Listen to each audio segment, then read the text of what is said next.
are we doing here? And I'm like, I don't know, but I'm with you. So let's just keep going, right? And wherever we find the most resistance, there is always so much drive. There are always people in these places who are like, no matter what happens tomorrow, I'm doing this. And we are finding people that, yes, are losing their jobs, but we're also finding a whole lot of people who are bringing others along with them. And that's really the hope, right? Like, that's what we all want. Oh, I have a clicker. Okay, there you go. So what I want to get into today is a little bit of the historical context and understand how we got here. My work is very much grounded on Dr. Django Paris's culturally sustaining pedagogies, which we'll get into in a minute. And one of the questions that he has posed for us through his own work, and he's a mentor and friend, so he also quite literally would just say this to me. And so that's actually the first quote that I start with in the book, because it really was transformational for me. And the question was, which you can't see here because my bad planning, who do you bring with you when you walk into the room?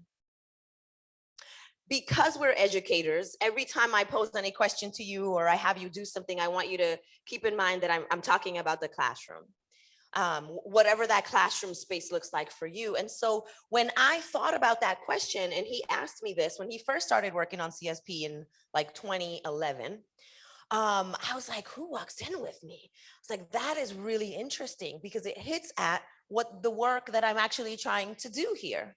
The work that at that point I hadn't really found an articulation for. And so I gravitated to CSP right away and was like, okay, I'm gonna just do all the things that you say.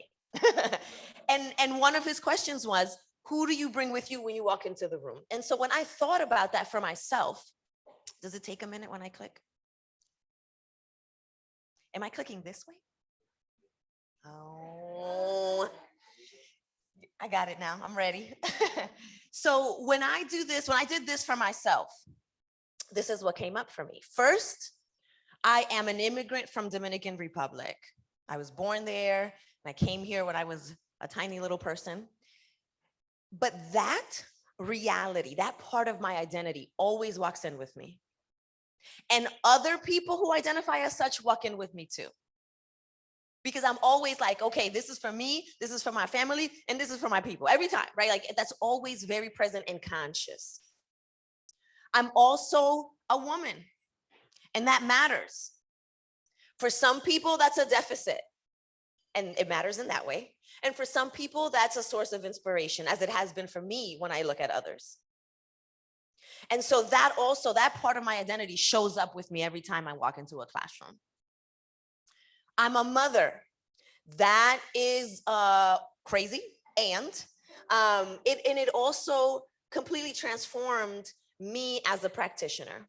There was something that happened in my central nervous system after I had children. I walk into a classroom and all of a sudden, there's this new level of care, of urgency, of wonder, right? Some of you are like, mm-hmm. And so that walks in with me every time I walk in the room. And when I'm sitting in front of young people and working with them, I'm thinking of their mothers too. Right? So there's like all these layers of who and what walks in with me. I'm a descendant of Africans and Tainos. That matters. That shows up very visibly on me when I walk into a room. And so it matters, let's say when I'm working as I did in a predominantly white independent school, and I'm the first Black or brown teacher that these kids have had teaching them English and literacy. That shows up, that walks in with me, and it creates obstacles and opportunities. I don't know what that says. There you go. I am an educator, right? Important. But notice how that's the last one. And that was intentional. Because all of these things, all of those items beforehand are infused in the work that I am doing. It's how I even got on this stage to talk to all of you. It's because of the work that I do. I became an educator because my experiences tied to these identities led me there. That's how I got there. I've talked about this before, and I won't embellish too much on it now, but I became a teacher to try and be that teacher that I did not have.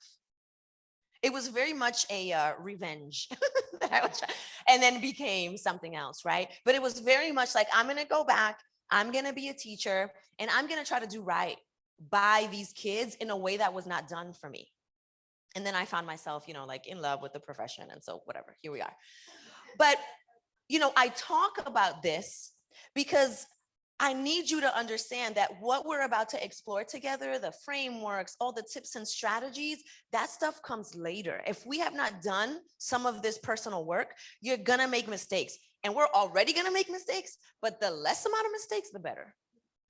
And so as we do that personal work, I know I'm preaching to the choir, right? But as we do that personal work, we're gonna uncover so many things that are gonna play a role in what it is that we do later. A lot of educators, particularly my heart, K to 12 teachers, are so ready for the strategies. Give me the worksheet, right? Give me the tip. What is the answer? What's the checklist? And I'm like, we will get there. But we can't get there until you do some of this. Because then when a parent shows up or an admin shows up and says, why are you doing this? And you can't articulate the why, well, then who cares if you got the how? I've been there, and I had to learn the hard way that I needed a very clear why for all of my steps. So I'm going to invite you for a second over here. Okay. I don't know, y'all, this ain't working. There you go. I'm going to invite us to think for a second on our own educational journey. I did this exercise many times, but the very first time I did it, it was kind of like a little bit like therapy. When you go and you're like, what is this? And then you're coming out, you're like, oh my God, what happened? So, hopefully you don't have that kind of emotion, but I'm going to invite us to get into this little activity. And for this, you're going to need something to write with. Feel like a teacher. You're going to need a pen and paper, or if you're on a computer, that's fine. You can use a laptop. But yes, and don't you sit there talking about, I'm gonna skip this. No, join me, please. Join me. Get something to write with. And when you get your paper, you're going to use it either this way, the portrait direction, or landscape. Okay, either way, but you're gonna draw a nice long line on there. So if you do it like this, that's fine. And if you do it like this, that's fine. And those of you on Zoom are also welcome to join us, please. So go ahead and set up your paper, draw a long line, that's it. Leave space to write on and along that line. We're going to think about our past as a student and how that is showing up in our present right now on whatever today's date is, 2022. Step one, create a list along that line. Think of it as a timeline that you are creating. Create a list of important moments or turning points in your educational journey. These could be positive, these could be negative. Something as big as we moved schools and then that was a turning point for whatever reason. Or something as small as I passed this one test that I had really studied for in 8th grade and it gave me a boost of confidence. So I want you to think as far back as you can. You can even include graduate school, that's fine. Go ahead, I'm gonna give you like a minute.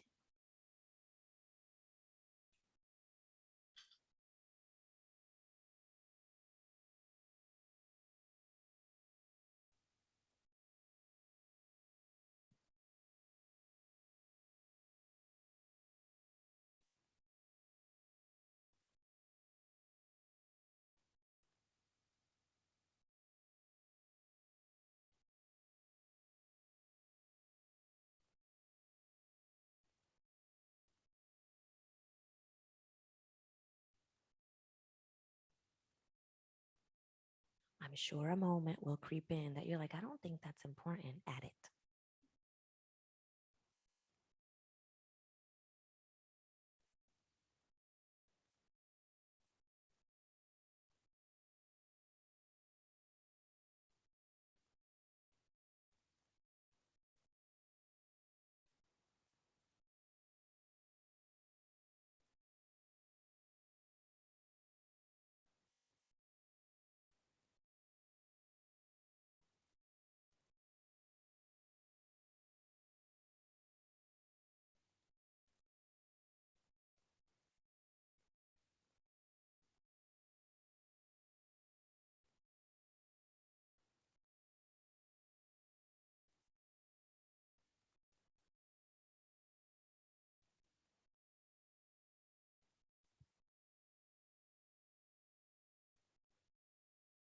Okay, our time is up. As you can see, there is more to write, so feel free to go on later. That's step one. this works. Why does he do that? Step 2, you're going to go back to that list and you're going to circle all of the moments that have to do with issues of culture, race, or any other type of social issue. That includes any like ageism or body positivity, like any type of social issue. Go back and circle those moments, even if it was positive.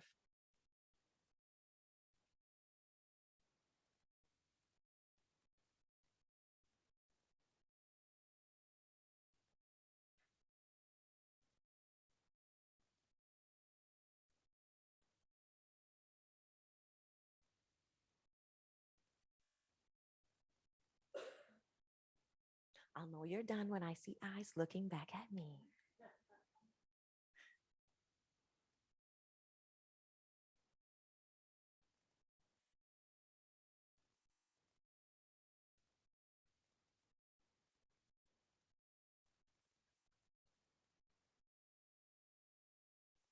Okay. So for step 3 now, you're going to flip that paper, okay? Flip that paper or whatever, find another space where you're going to jot down how you might see some of those issues, the ones you've circled, showing up today in your practice. For example, I remember very vividly, 7th grade. Thank God I don't remember this teacher's name. It was math class, and we had assigned seating. And I had been sat in the back of the room in between 2 wonderful students, I'm sure, who were class clowns. And they would be making jokes all the time, and it was really distracting for me. I wasn't even necessarily participating. I don't even remember their faces. I don't remember much about these 2 boys, but it became such a distraction that I really legitimately was unable to pay attention. And one day the teacher thought that I was like participating, and maybe I was laughing, I don't know. But he thought like I was participating, and he calls me up to the front, and we were doing something on the number line. I remember this. I am 39, I remember this. And I come up, and he's like, okay, we're circle -1. And I was like, Lord have mercy, what is that he's saying? And so I just circle a number 1, and he's like, no, you need to pay attention, and sits me back down. It was his way of showing me that I needed to pay attention. And that ended up being a turning point because I felt so defeated in that moment that I decided I was not a math person. Okay. Like, anyway, but that's not even my point. My point is that ended up impacting how I thought of and saw. Wait, I don't want to be out of the Zoom. I'm sorry, Zoom people. Okay. That assigned seating became a thing I just didn't do. It's like, I'm just not going to do that. And I didn't even realize that until I did this exercise, year 2 into my teaching. I was like, oh, wow. And I just kind of made that connection. So I invite you right now to think some of those moments, and maybe it's one of the ones you didn't circle. How might some of those moments be showing up today, right now for you? I'm only going to give you like a minute.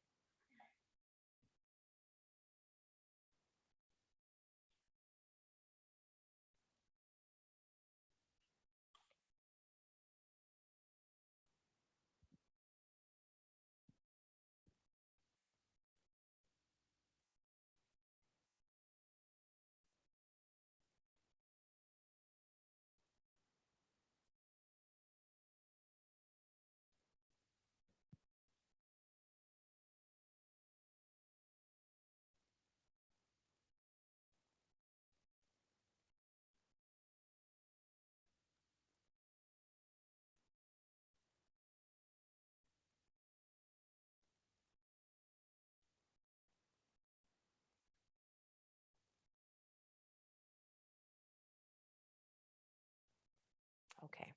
I invite you to continue doing this on your own time. I know that for me, it unearthed a lot of different things. And I invite you also to take this exercise and bring it back to your institution, whether it's with some colleagues or some students. Certainly cite me, but for sure, right? But for sure, do this. I think that the more reflection that teachers engage in, the more effective we become. Okay, great. So that's just one little thing. That was us thinking about our individual experiences. Now I want to transition to get us to think about our collective experiences. What does it mean, not just for me, what I went through, but what was it like in my town? How does my story fit in with other Black women? How does my story fit in with other immigrant men? And so now we have to think a little bit about, yeah, that's what happened to me, but was something similar happening to other people that I know, other people in my communities, and maybe other people not in my communities, but found across the country who share certain identity traits with me? This is probably a PhD, which I'm going to go over in 5 minutes. So bear with me, right?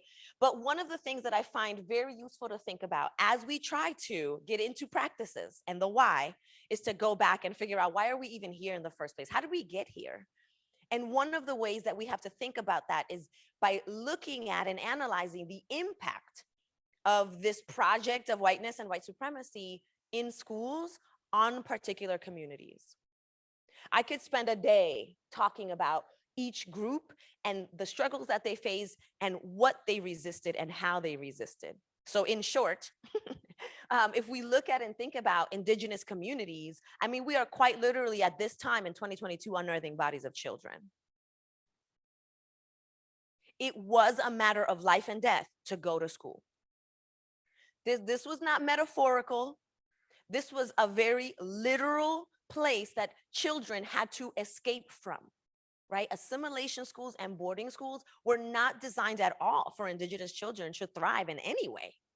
It was the opposite. It was come in so that we can change you, so that you can become what it is that we think you should become. Why today should any parent, let's say from the Seminole tribe, with the Miccosukee tribe in Florida, why should any of those parents say, oh yeah, go to school, do well, I trust your teacher? Why? Why should they trust any of us, me included? And then we look at the African American community, hello, and the experience that has been here. It was for a while illegal for them to read and to write and practice any form of literacy. Again, we're talking about life and death. If during that period of enslavement you were found to be reading or writing, you could be killed. And then we said, okay, fine. And I'm using a we very loosely here. And then we say, yes, fine, you can go to school, but you're going to go to school over there and we're going to go to school over here, okay? Oh, I guess that doesn't work. Fine, but we're going to shut down your schools because we're not going over there. Y'all going to have to come over here and say, principals, teachers, all y'all, don't worry about it. We got it. We're good. Come over here. Oh, but by the way, when you do come, you're going to need the National Guard to protect you because, safety. And then today, we're still segregated, newsflash. And these schools continue to be underfunded, mismanaged. And yet, in our educational rhetoric in our country, we're like, why aren't those kids doing well? How come those Black kids just don't get it? They're just not passing those tests. They're just not graduating like everybody else. That's a little silly of us. And then we think about Latinx communities and the ways that, similarly to indigenous communities, in order to achieve, we have to stop speaking our language. We can't have an accent. That means you're not fluent yet, right? You haven't hit your CALPS. Okay? And in some places, it's like, no to bilingual ed, just jump right in, be immersed into English, let go of that native language, leave it at home. And at home, yeah, don't use it either. Just keep practicing your English, which is a similar movement of assimilation. And the more assimilated you are, the more successful you are. And so we continue to have this fight today, right now. Right now, when I go and work in particular districts, I'm headed to San Antonio tomorrow, and that's still a battle there. Teachers who don't necessarily have the policy to back them up, but they have the ideology, and in their practice, they're like, this is an English-only classroom. It still lives right now. And then we know that with Asian Americans, it has been a similar road. First of all, they were excluded, particularly the Chinese, for a long time. So not only were they not in the schools, like, you just can't be in this country.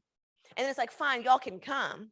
But then there's this turning point in the 80s. And maybe y'all know about all of this. I did not know about all of this until several years ago, right? Like, there's this moment in the 80s, there's this Time magazine cover. Y'all know what I'm talking about? Some of y'all do. There's this Time magazine cover. And it's like one Asian guy with a basketball and the girl sitting at the computer. And somebody else has, I can't remember what the other thing is. And it just says like, whiz kids. And the model minority myth is born.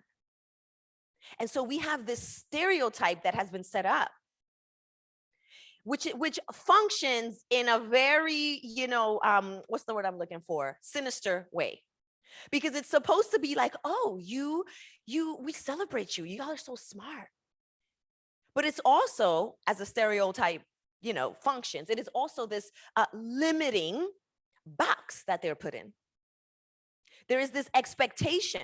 Did y'all know, maybe you know this, did y'all know that Asian American students have a really high suicide attempt rate in college? Okay, that's data right there. And if you are the model minority, well, then who you a model for? What is implicated in that phrase? Is that other people need models. And so it functions also as a tool of white supremacy by being a form of anti-Blackness.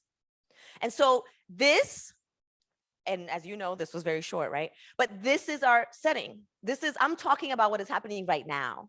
These are the ways that all of our early processes and procedures in this nation are set up and are still vibrant, if you will, right now in our schools and in the ways that teachers are learning about education, because they're bringing with them, right? They're walking into the room with who they are and what they have learned in these very schools. This is how school started.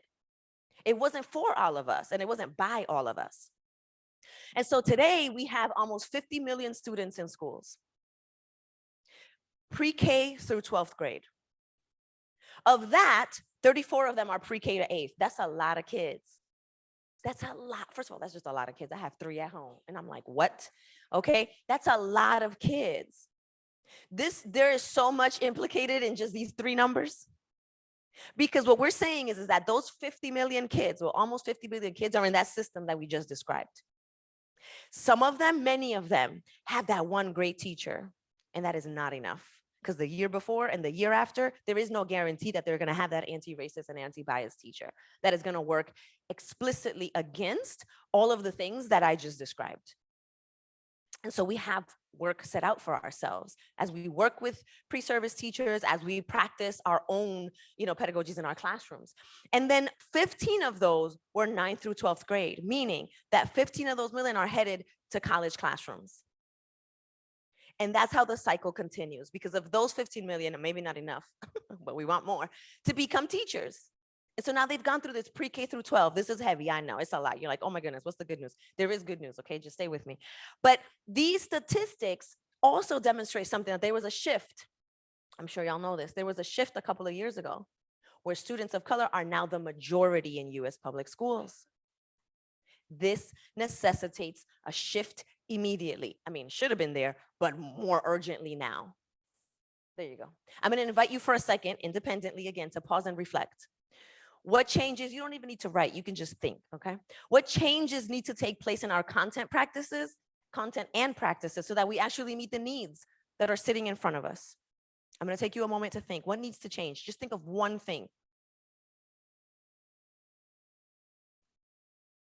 The first thing that comes to mind. Okay, you can turn to your table and share really quickly. But listen, when y'all hear my voice, you better come on back. Okay.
All right. Here's my voice. Here's my voice. So here's some of the good news. Let's get into the good news.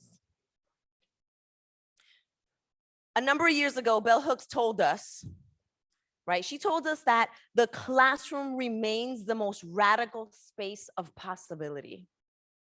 That's why you might not see me. I mean, you probably will, but maybe you won't see me running for political. No, I'm definitely not gonna run for political office. But like, my point is that my classroom space is my activist space. That's where I practice it, right? You might not see me, and that's where I'm headed. Like, you might not see me on the TV, preaching in some really big whatever protest. Like, you're not gonna see me doing that necessarily. You might see me showing up someplace with some posters, but you're not gonna see me doing these other forms of activism, because in the classroom is where I find the most radical space of possibility. She wrote that then, but then Dr. Alim and Dr. Paris wrote that school has existed to forward the largely assimilationist and often violent and white imperial project. First of all, that's very heavy. With students and family being asked to lose or deny their cultures at the door in order to achieve in our schools, right? They've had to deny their languages, their literacies, their cultures, and their histories. And I just demonstrated how we had to do that with all those 4 different groups.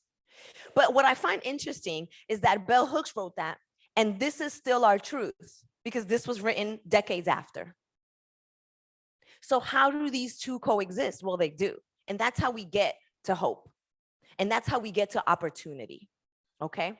And that's how we can start thinking about, okay, now how do I do this? Once we have all these other understandings of like, what does it mean that I am an educator in this larger project of education and what it's been? What does it mean that I am all the things that I am? And what will it look like if I do this one activity? That's how people end up in the news, because they haven't done that pre-work, because they haven't thought about what it means for me. I don't know if y'all saw this, what it means for me, this teacher put on this fake, I don't know what she thought she was wearing, some feathers on her head, and was doing this whole dance in some math class. Like, that's how we ended up there. I want to believe, I know I hear the groans. I want to believe that she had a good intention. Okay. I want to believe it. I have decided that I am choosing to believe that she had good intentions, but really bad execution, really bad understanding, a lack of professional development training, like just a whole lot, right? Because that pre-work, that part of the work of understanding who I am, understanding my larger context, understanding why I'm here, why I'm not here, what I can and cannot do before I make decisions about what I'm going to do. And so what are they? What are our duties and what are our opportunities? I'm going to invite you one more time to talk to someone before I tell you what it is. Well, I'm going to share some of what it is. I'm going to invite you, what are our duties and what are the opportunities before us? Go ahead.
Okay. All right, let's come on back. This is where we start getting into the how and what the good news is. We have duties and we have opportunities, as you all have shared at your tables. And I'm going to share with you what I think. All right. One of the ways that I think about anti-bias and anti-racist work, again, in thinking about the practicality of it, I remember sitting in my own share of professional development when I was in K through 12. and sitting there thinking, this is great. What is this going to look like tomorrow? What does this look like in practice? You are not necessarily, I wouldn't say this, but I would be thinking, okay, with my hoodie on and totally angry. What does this mean for me? What does this look like tomorrow? How is this practical? And so that's actually one of the questions that guides my work. I ask myself, what does this look like tomorrow morning at 8:30 a.m.? What is this theory this person is presenting to me? What is this framework this person is sharing? What is this stance at CSP is? What is that in practice? What does that look like tomorrow morning at 8:30 a.m.? And so one of the ways I've thought about it is, how is this embodied? And I've thought about the head, heart, and hands approach. The head is what you teach. Oh, I teach this course. I teach children's lit for pre-service teachers. I teach K through 2 math. That is the what. And one of the things we have to grapple and wrestle with is that every single content area, every single course, all of these different topics are implicated in the project of whiteness. And so I have to, one of my duties and opportunities is to find the way to decouple it somehow. Is to pull out what is good using flexibility and critical thinking and analysis, and bring it forth to the people in front of me in a way that rehumanizes. Then we have to think about the heart. The heart is why. Why am I doing this? Why am I at this school? Why am I in this profession? Why am I teaching this subject? The why, the heart, the motivation. And we have a lot of theories, and we have a lot of people who have come before us and who are here right now. They're not dead. I just mean that their work predates maybe our work, right? But we have a lot to stand on. We have a lot to help us figure out and narrow and articulate that why, that purpose. And so texture teaching, which I'm about to get into, is, like I said, founded on the work of Dr. Django Paris. And so that's how we get to texture teaching. I know you had another QR code, but here's another one, because this one has, I think this one has a whole bunch of free downloadable stuff, okay? But texture teaching was my way of answering, what does CSP look like tomorrow morning at 8:30? I was so blessed and really lucky enough to meet Dr. Django Paris when I did, because that's when he was developing CSP. And I got to listen and understand it in its earliest conceptualizations and then say, okay, let me go try this thing. And that's what every summer was. And that's what every fall was. It was me trying and figuring it out. And I got to do that by walking with him. And so I feel like I have got a good grip. I'm not the only one, absolutely not. But I feel like I have a pretty good grip on like what that looks like for me, considering who I walk in with into that room. And it has always looked different in every different context that I've taught in. And so what I realized was, after a lot of reflection and documentation over a number of years of what I was doing with them kids in those classrooms, was that I had this approach that had like this 4-part framework. I was able to kind of like group it. I went through this whole process where I was like, okay, boom, all of these things fall into these 4 categories. And I'm going to break it down for you very briefly. And so what I did was, and I called it textured. I called it textured because I think that more and more, especially right now, I feel like it's so obvious. There is this desire to make teaching and learning this black and white, pun intended, very simple thing. Come in, teach a thing, get the kid to understand it, regurgitate it back to you, we are done. Be that math, science, history. That is not the reality. Anybody who has taught for 2 days, just give them 2 days, okay, in a first grade classroom, or a first year college classroom, you'll know that is just not going to be effective. That's not real learning. That's not critical thinking. That's not going to make that person ready to tackle and productively participate in our nation and other nations. And so texture teaching came out of me understanding that I needed to consider the bumps and the nooks and the crannies, and then I'll think of all the words that have to do with texture, okay? And it came to me because years ago, if you've read the book, then you know that I talk about this in the intro. Years ago, I was talking to my aunt, as many of us do, and they always have wisdom. And we were talking about life things. And she says to me, life is like a woven tapestry, like a woven fabric. When you look from underneath, she was talking about God, but work with me. When you look from underneath, it is a mess. There are strings going every direction. Some of them are even loose. There is no pattern. You're like, what is this mess of strings and thread? But if you flip that over, it is beautiful. It's gorgeous. There are patterns. There are colors that make sense, right? Like there is a beautiful artwork that has been laid out, and that is teaching. The process is that underside of it. And then we get to the end and they submit their assessments or their analysis or they do their presentations and you're like, wow, you did learn something. Look at that. Right. And so that's where we get to also see that beauty. But you have to appreciate all parts of that woven tapestry. And so that's how I get texture teaching. That's how that came to me. I said, teaching is like that. Teaching is a process. Teaching has these messy moments and this gray area that we need to live in. Because it's not about, and I'm sure that you'll agree, it's not necessarily about me sharing with you what my ideas and positions are. It's about helping you understand what yours are. Right? I'm not going to show a kid necessarily who to vote for. I'm going to say, hey, look at these candidates, right? For example, look at these candidates, look at these ideologies, look at these different ways, and you will have to make a decision based on truth and research and critical thinking. And so we show young people, we guide, we don't necessarily lead, right? Those are two different things. We walk along them. We're not necessarily in front of them, telling them where to go and what to do. And so I came to understand that that's how, that is one way that texture shows up. It's complicated and it's nuanced and it's gray.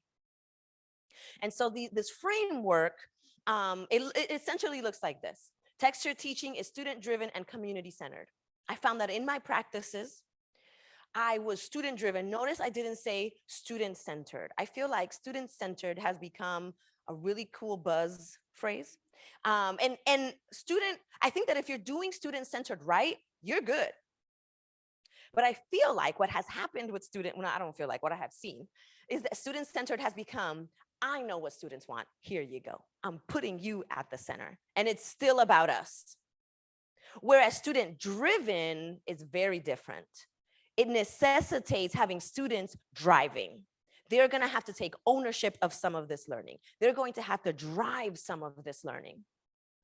And in the book, I offer like really clear, this is not a pitch, by the way. This is just, I'm just trying to tell you like, that I break it all the way down.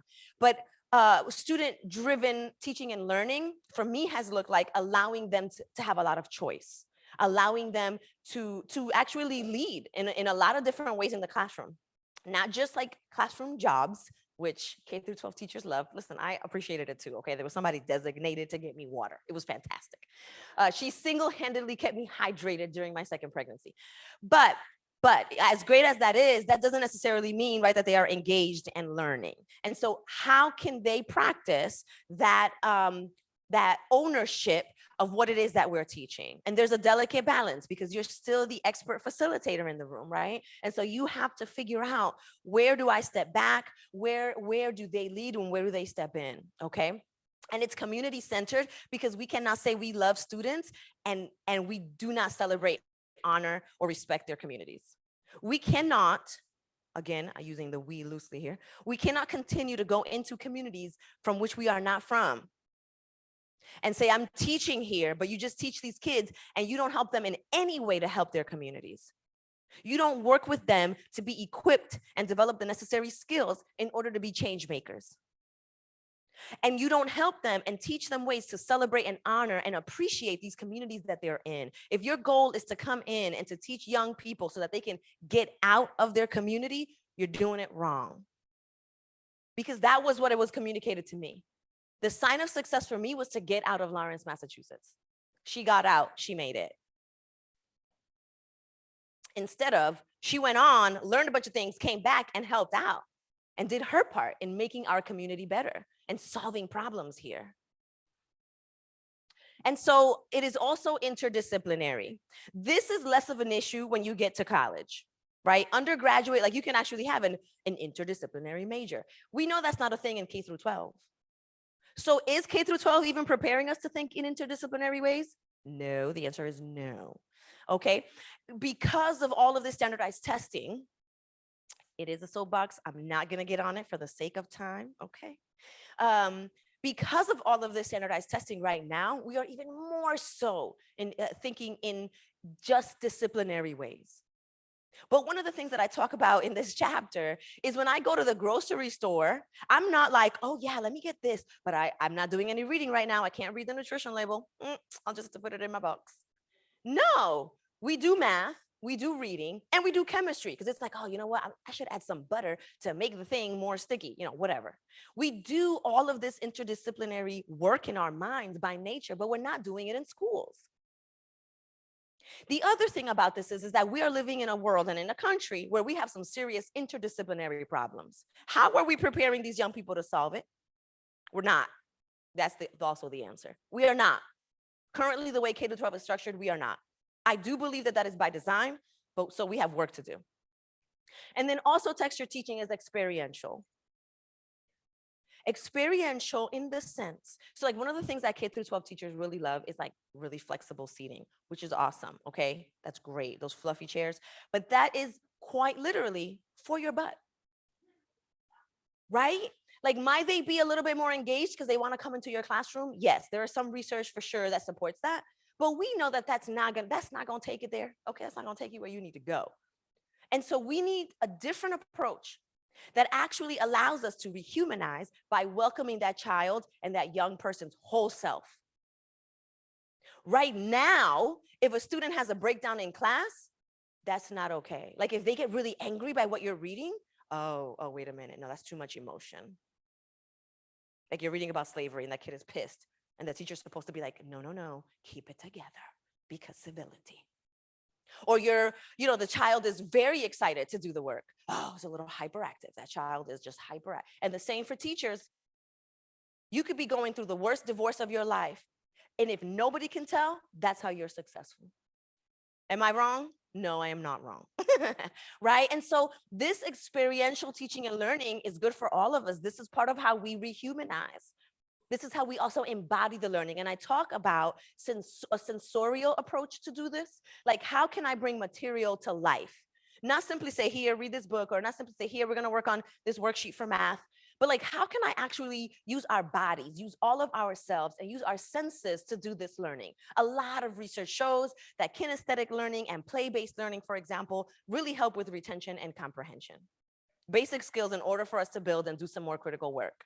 Right? And so how can we do this in ways that actually promote and help young people to learn and retain and then be engaged in school? I'm sure some of y'all saw The Chair on Netflix. Right? And for a number of us, it was like, oh, that's just too real. Let's just go ahead and turn it off because I got to go to work tomorrow. Right? And then for others are like, oh, it's an interesting, different point of view. But here's the thing, right? One of the biggest concerns on The Chair was like, oh, the English department is, obsolete. Nobody wants to take classes in the English department. And like, that's a thing. And we're seeing that a lot of education schools too. I mean, I don't even know if y'all saw this, probably, but there's a lot of education schools around the country that are where like registration for ed courses are going down. USF considered closing down their school of education. Okay, they didn't, thank God, but it was like kind of at that point. All of that is to say, you're telling me that if students are coming into classes where it is experiential and interdisciplinary and driven by their own learning and centering the real issues in their community, they're going to be disengaged? I promise you they're not. And so these are some of the things we have to think about to meet this moment that we're in more so than ever. I wrote this before 2020, before the chaos that ensued with all of the book bannings and the anti-CRT lies, right? Like before all that even happened, I was already writing this because this has been a need. This has been our context. I showed you already what these 4 communities have been dealing with in this country. This ain't new. It feels exaggerated for sure, but this is not new. And so we have work to do. And the last trait of texture teaching is to be flexible. And this is where you get to shine with humanity. This is when you say, yeah, I see that your mom died. I'm going to go ahead and give you an extension and or excuse you from this whole thing. Oh yeah, I see that, we didn't really understand. I'm going to have to push this and change it. Oh, I see that all of you actually could participate in driving some of this assessment. Let's co-create the rubric we're going to use. Let's co-create the assessment. You're intelligent and capable enough. I trust your intellect. I am going to be flexible enough to welcome you into this process. And so flexibility, I talk about as being the culture that you're building in that room and the ways that students and everybody who's participating gets to be involved in how we mold that room. I hope that's clear thus far. And so that's how we get to this idea of textured teaching. And I offer it as the hands of ABAR teaching, as one iteration of the how. There are many other frameworks, right? Like there's Dr. Goldie Muhammad's framework and others. And in Spanish, there's a saying, para los gustos se hicieron los colores. I don't really know how to translate that. For the,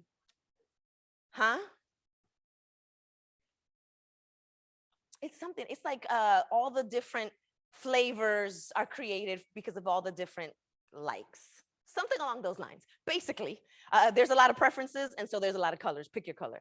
And that's fine, right? Like if you're like, yeah, I really have a lot of success with Dr. Goldie's, that's just the one on my mind. With Dr. Goldie's framework, okay, good. She's doing legit wonderful work. That's fantastic. And if you need something that's a little different, something that is focused on social justice and what that looks like in the classroom, because textured teaching is unapologetically about social justice. You can do all of this engagement, and if you are not preparing these young people to address the moment we're in, the country that we're in, so that we don't see this again, then you're not doing textured teaching. If you are not infusing anti-racist work in any of the things that you're doing, you're not doing textured teaching. You're having a really fun class, which is, maybe that's just what you want to do. But that's not what I want to do, and that's not what I want for our young people, and that's not what I want for this country. Because kindness and fun are part of what got us where we are. Where for some of us, this is quite literally about life and death. And so what you're going to do with the cool poster on your table, you're actually going to brainstorm for a second. I'm going to give you an opportunity to think with the people at your table. Maybe you want to think about a course that you teach. Maybe you want to make pretend. Maybe you want to think about a committee that you're on. And we're going to actually try to apply some of these traits to that work. Obviously, we're not going to have a polished thing here, okay? Because I'm giving you like 10 minutes to do this. But I just want you to practice for a second and try to think from this position, from this angle, as a way to hear other people's ideas and think about how to bring this into your own work. And you're going to use this format. I feel like you can't see it, right? Nope. Okay, I'm going to break it down real quick. In this top, and don't worry, I'm going to have this up for you. But in this top quadrant, you're thinking about student-driven and community-centered. So on the left column, you're going to jot down, how will this unit or how will this project or how will this committee's work be student-driven? And on the right, how will this work be community-centered? That top corner is about interdisciplinary teaching and learning or interdisciplinary work. How will this be interdisciplinary? Maybe you're going to list, right? I'm going to show you an example in a second. But then you have boxes to check off, like these are some of the terms we're going to discuss. These are some of the supplementary materials we're going to bring in. Bottom left corner is hands-on learning. This is the experiential corner. And so you have the 5 senses there. Oh, well, for this unit, when we're looking at whatever, I don't know, pick a topic. We're gonna look at these things, and then we're also gonna taste food from this country. I don't know, right? Like whatever in that bottom corner, and then in the bottom right, how are you gonna be flexible? What elements of flexibility will you incorporate? And so very quickly, here's an example. This is, I'm still working with a group of 2 teachers, an ELA and civics teacher in 8th grade who work in a Miami school. And what they wanted to do was actually a unit on race and indigeneity. They're like, we want to have this conversation about what it is to be indigenous and how that intersects with this idea of race, because they actually don't follow the structure that the United States has for race and racism. I was like, cool, let's do it together. And so in the top left corner here, we're going to do some research. That's how it's student driven. They will do the research, the students. They're going to do some readings of nonfiction. Remember, this is 8th grade. They're also going to participate in designing the final assessment. And there's going to be stations where the students get to choose where they go. In the right column, we're going to listen to some Miccosukee and Seminole voices because there's actually a tribe nearby. That's like 20 minutes nearby. In the top right corner, other subjects that they're going to explore: math, science, anthropology, and sociology in this 9-week unit. Terms that they're going to discuss. That's why they're all crossed off over there. Terms they're going to discuss: indigenous, race, racism, social construct, and quantum. They're going to understand what are these Can I get a thumbs up if you're with me? Great. What about on Zoom? Make pretend I can see you. And then what are some of the supplementary materials? They're going to do some sociology studies, some court proceedings, and some historical podcasts. They're going to be listening to a number of different things, okay? And then how will there be a diversity of materials where they're going to listen to Miccosukee testimonies, Seminole testimonies, and other tribes' testimonies? Because one of the podcasts features someone who is Cherokee, talking about his identity and how that intersects and doesn't with race. And then in the bottom right corner, how are they going to practice flexibility? They're going to offer choice to increase engagement. They're going to create stations to inspire collaboration. They're going to allow resubmissions of work. There's going to be a field trip. So there's going to be movement involved here. And there's going to be stations to partner and do some small group work throughout the 9 weeks. So that flexibility is very much about like, when is the teacher going to lose control? Not really, but you know what I mean? Like when is that teacher not going to be the one manning the room, right? Like they're still there to offer support, but it's not about them. It's not the sage on the stage time. It's the I'm in the background time, right? So there you go. You're going to use that template to brainstorm something. I don't know what it is. Y'all can make the decision about what you're going to do. And here is your template. I'll keep it up so that you can take a look. And go. Good luck. Wish you the best.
Hey, y'all, guess what?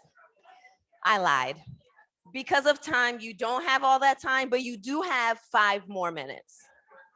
5 more minutes.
Two-minute mark.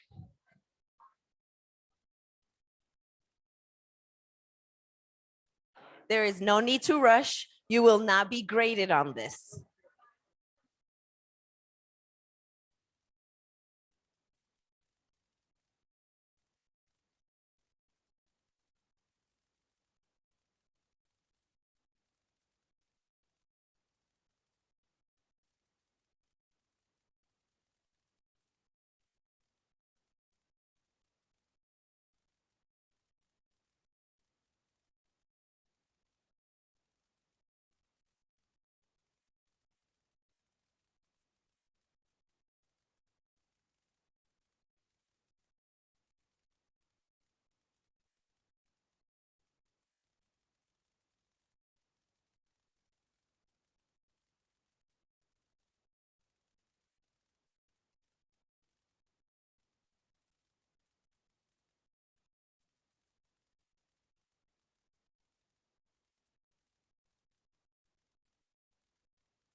One minute, 1 minute.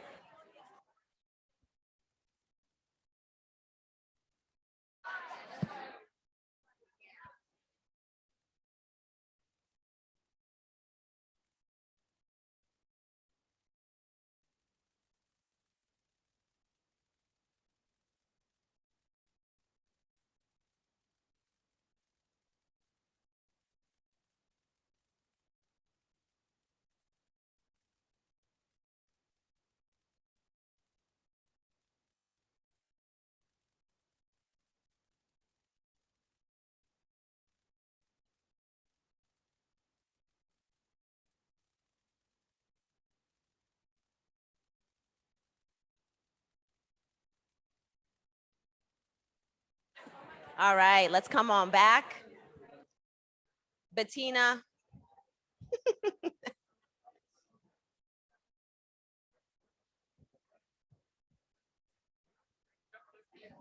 I'm okay. I'm okay. Thank you. Bettina. Bettina, you are being summoned to the principal's office. Bettina, you're being summoned to the principal's office. Welcome back, folks. Welcome back. Flexible here. Not today. Welcome back. I hope that was useful. It looks like some of you actually used the paper and did some talking, and others of you did not use the paper and did some talking. So that is okay too. What you'll see on the screen now is my thank you, but also ways to keep in touch, and another QR code. If you, by bonus, are interested in coming with me to Egypt next summer, it's a real thing. It's a real thing. Yes. So check it out. But I'll turn it over for some Q&A. Yeah, so I don't know if you all heard that, but you could go with Lorena to Egypt, right? So Come, scan that Bettina, QR come. code. Because now I'm like, ooh, family vacation next year. Okay, so friends, I'm gonna be real with you, because the last time we had a woman of color speaker up here, she said something, and then immediately during the Q&A, somebody who was very well-intentioned and loving, and I don't know whether they're in the room or not, asked her a question that was actually in contrast to what she had just said. So I was very hesitant to have an open Q&A because I protect my people. And so I trust you all to ask questions that are thoughtful in this open Q&A that Lorena has so generously offered us. So, but she knows you have questions. We know you have questions. And, you know, a lot of textured teaching, right, is done in K-12 spaces. So you may have questions about how this translates into teacher ed, right? So we invite you to ask them, and we invite you to honor Lorena's expertise and her personhood and all that she brings into this space as you ask your questions. All right, so Terrell is out in the field. So if you have questions, we have about 10 minutes for Q&A now, and then we're gonna give you about 7 minutes transition time before Lynn's session, the AACTE session. So if you have a question, you can raise your hand, really. Look, now I scared y'all. It's okay, you can ask your questions. Well, in the meantime, we have a question. Oh, good. I see. I'm coming. We just need to give you think time. I told you yesterday, I'm not good with think time, friends. I had to learn the hard way.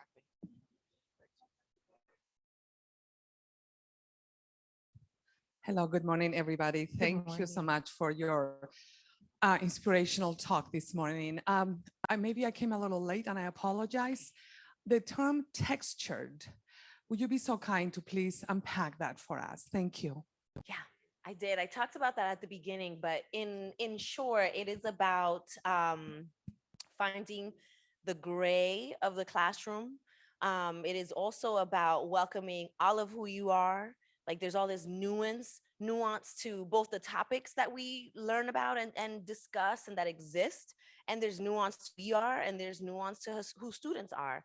And so all of that I encapsulated in that word texture. You know, I think that one of the myths about teaching is that room with all those people is going to be cut and dry and really simple. You teach a thing, you learn it, and it's like, wow, we did it.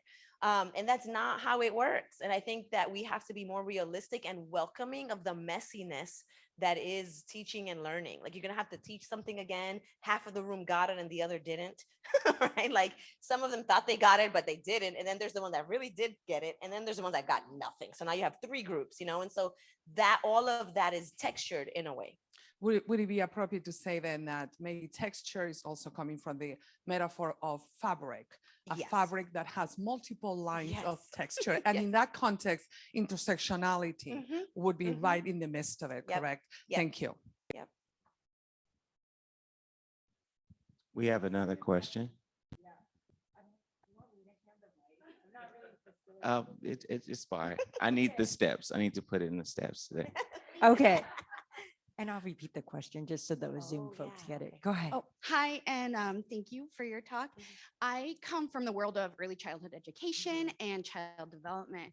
And in our perspective, we have the anti-bias curriculum and anti-bias education. And Right. so I wanted to know if any of that work informs what your perspective of Yeah. anti-bias. Yes, absolutely. Louis Derman Sparks' work is absolutely present in my own research and in my understanding.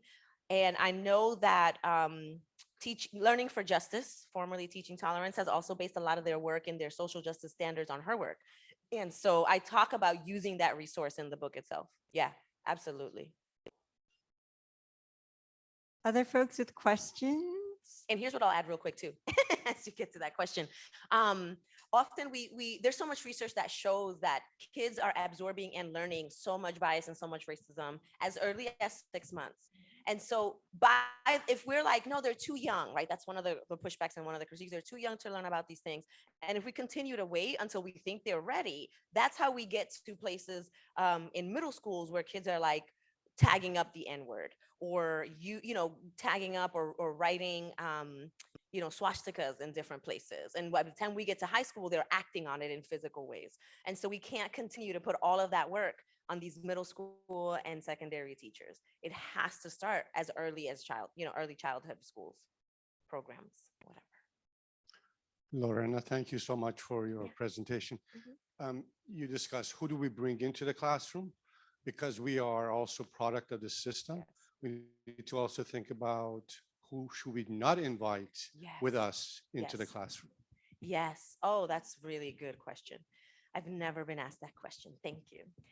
Yeah. So the question was that I mentioned who should we bring into the classroom, but also we need to consider who we should not bring in the classroom. And I think that an expression of that is instead of thinking of ourselves as not biased or not racist, right? We actively walk in knowing who we are going to cite, who we are going to explore, what are the books that we are going to read and what are we not going to read, and knowing and doing that very consciously, knowing which of Dr. Seuss's books, since we talked about that earlier, I will use and will not use, knowing which quote unquote classics I will use and will not use. That's very important. And being able to articulate the why again. And that's also how, one of the questions I keep getting from teachers all around the country is, what do I do? How do I protect myself from all this pushback, from parents showing up, going to the school board, the police showing up at my door, which has happened to teachers. And so one of the things that I talk about is you have to know your why very clearly, not just why you teach, but why this book, and always tying it to standards. And another trick, which my partner Roberto has always encouraged teachers to do too, is our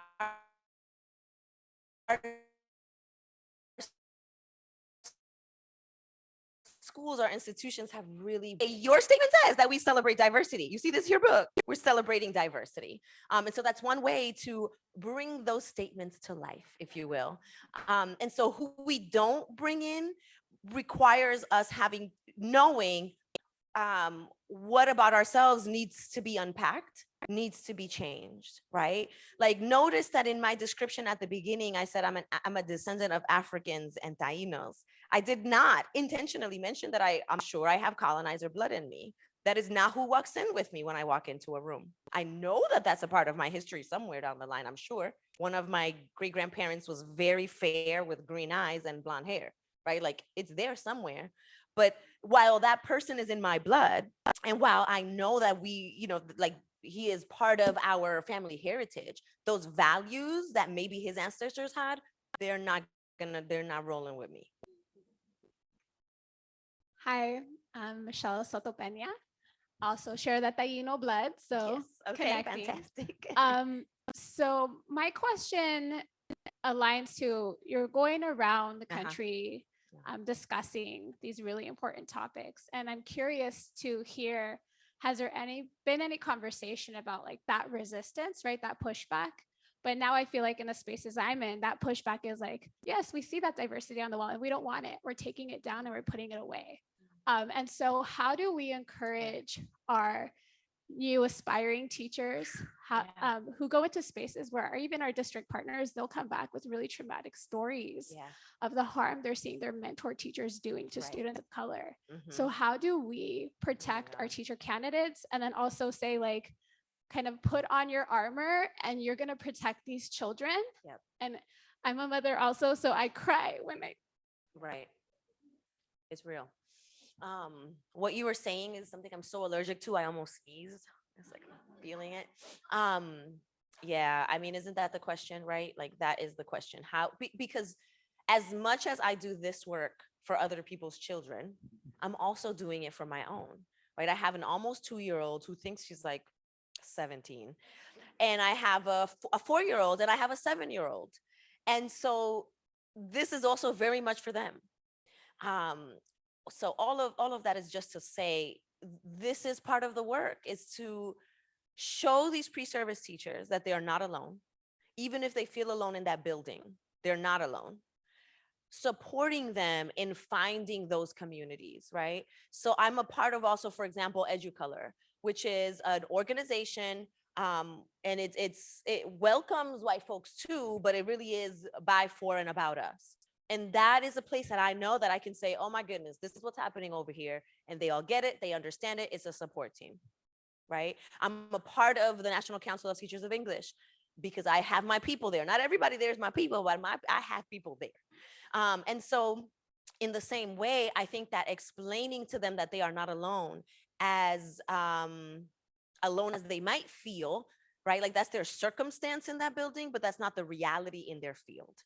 And so that's one, the emotional piece is one, putting on that armor every day, knowing, and yes, that's part of why this work is so taxing, is because you're not just doing it academically, you're also embodying it, right? Like when you walk in, my mere presence in spaces sometimes is work, right? Like just being in here to disrupt whatever it is, that in and of itself is exhausting. And so, I mean, oh my God. That's like a whole workshop, right? Like that's a whole course. But I mean, that's the short of it. I think it's helping them to understand that they are not alone, continuing to offer them resources that affirm the work that they're doing, my book, other books, all the many books, so that they're like, okay, there are ideologies that support what I am doing. There are policies, there are places that are already doing this work, right? So that again, that they don't feel alone. I think that's one of the biggest lies that white supremacy thrives on in the field of education, is you thinking that you're doing this by yourself. Why do it? And then you give up. Thank you so much, Lorena. So I'm going to let you all give Lorena one more round of applause before we move to kind of our next thing. And then I'm going to let y'all know that a couple things. We have one giveaway right now. Yay. And then remember the social media stuff, the social media scavenger hunt. I created it. I don't even know what it's called. We're giving away 4 signed copies of Textured Teaching this afternoon. So yes, you get to continue to learn from Lorena. So I will let you go ahead and give away your book. So this little book that I have right here is my first book before Textured Teaching, and it's called the Anti-Racist Teacher Reading Instruction Workbook. I will give it away right now to whomever can. Well, obviously raise their hand first, but also articulate without looking at your notes, without looking at anything, what the heart, hands, the head, heart, and hands of ABAR teaching includes. What does it stand for? Look at y'all. I know. Look at y'all. It's 4. I'll give you a hint. There's 4, right? No. Those are the traits. Those of are the textured traits teaching. of textured teaching. The head, heart, and hands Oh, analogy that I use for Ooh. the body for ABAR. Oh, I see a hand in the There's back. a hand in the back. I Okay, see you. Go for it. Do you need a mic? Great guess. No. I see another hand. Yes, gray cream, blue name tag. Yes, you mask. The what, the why, and the how. Correct. Yes. Yay. There you go. And then another quick note, if you go to our website for Multicultural Classroom, there's other stuff there. Everything is half off today. Just use the code CCTE. And there's a bunch of, if you saw that QR code, there's a bunch of free downloadable stuff, including that template that I gave y'all, it's there for free. Just download it and have it. Okay. That's All it. right. Thank you all so you. much. We are going to move into a time of stretch and transition. In 5 minutes, we will have the session with AACTE, American Association of Colleges of Teacher Education, President Lynn Gangone, and facilitated by Marquita Greneau-Shire and Kimberly White-Smith. Heinemann is in the back room. They have some copies of Lorena's book. We'll be giving it away later. We'll see you in 5 minutes back here for that next session. Thank you so much. And thank you, Lorena.